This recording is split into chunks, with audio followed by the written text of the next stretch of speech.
On one of Cissy's wakeful nights, she told Valancy her poor little story. They were sitting by the open window. Cissy could not get her breath lying down that night. An inglorious gibbous moon was hanging over the wooded hills, and in its spectral light, Cissy looked frail and lovely and incredibly young. A child. It did not seem possible that she could have lived through all the passion and pain and shame of her story. He was stopping at the hotel across the lake. He used to come over in his canoe at night. We met in the pines down the shore. He was a young college student. His father was a rich man in Toronto. Oh, Valancy, I didn't mean to be bad. I didn't indeed. But I loved him so. I love him yet. I'll always love him. And I didn't know some things. I didn't understand. Then his father came and took him away. And after a little, I found out, oh, Valancy, I was so frightened. I didn't know what to do. I wrote him, and he came. He said he would marry me, Valancy. And why, and why? Oh, Valancy, he didn't love me anymore. I saw that at a glance. He was just offering to marry me because he thought he ought to, because he was sorry for me. He wasn't bad, but he was so young, and what was I that he should keep on loving me?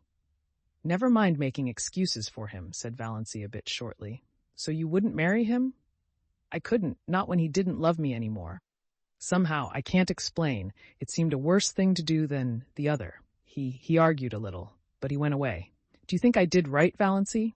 Yes, I do. You did right. But he... Don't blame him, dear. Please don't. Let's not talk about him at all. There's no need. I wanted to tell you how it was. I didn't want you to think me bad. I never did think so. Yes, I felt that, whenever you came. Oh, Valancy, what you've been to. Me. I can never tell you, but God will bless you for it. I know he will, with what measure ye meet. Cissy sobbed for a few minutes in Valancy's arms. Then she wiped her eyes. Well, that's almost all. I came home. I wasn't really so very unhappy.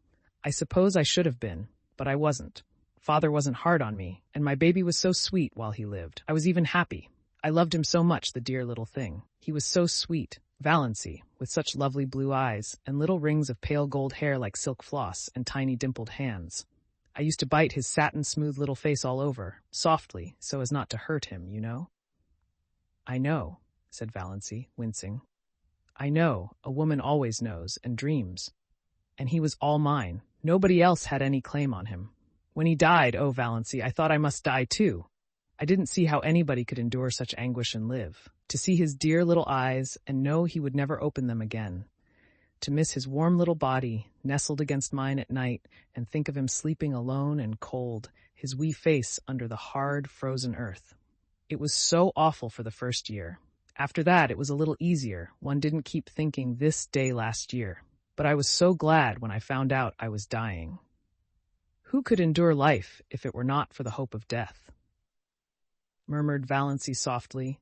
It was of course a quotation from some book of John Foster's. I'm glad I've told you all about it, sighed Cissy. I wanted you to know. Cissy died a few nights after that. Roaring Abel was away. When Valancy saw the change that had come over Cissy's face, she wanted to telephone for the doctor, but Cissy wouldn't let her. Valancy, why should you? He can do nothing for me. I've known for several days that this was near. Let me die in peace, dear, just holding your hand.